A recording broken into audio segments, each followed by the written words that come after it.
Hello friend, কী খবর সবার? আশা করি সবাই ভালো আছেন, আমরাও ভালো আছেন। Welcome to our daily blog আমার আর আঙ্গম ময়নার তরফ থেকে।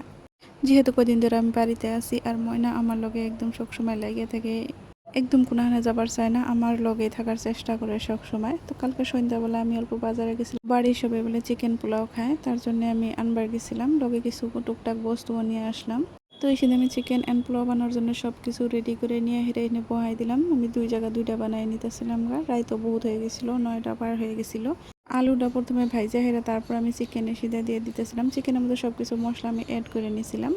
আচ্ছা, কেরা কেরা মাংস পোলাও খাইতে বহুত ভালোবাসেন, গরম হোক ঠান্ডা হোক মানে জি হোক। আমার তো খিচুড়ি টিচুড়ি অত একটা ভাল লাগে না, মাংস পোলাওই ভাল লাগে। আমার লগে লগে আঙ্গ ময়না এরকম হয়েছে, যেটা গরম দিছে আমার অবস্থা একদম কাহিল হয়ে যায় রান্নার গেলে বা যে কোনো অবস্থাতে।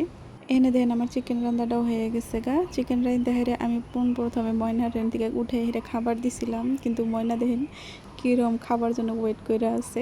আমার লগে থাকলে অল্প বেশি আহ্লাদ পানা করে, লগে লগে তো আমিও ওর সাথে বেশি আহ্লাদ করি, মানে এটা সবাই বাড়ি জানে। কিন্তু ও আমার দেহে বহুত ভয়ও খায়, মানে ও কারো দেহে ভয় খায় না, কিন্তু আমার দেহে বহুত ভয় খায়।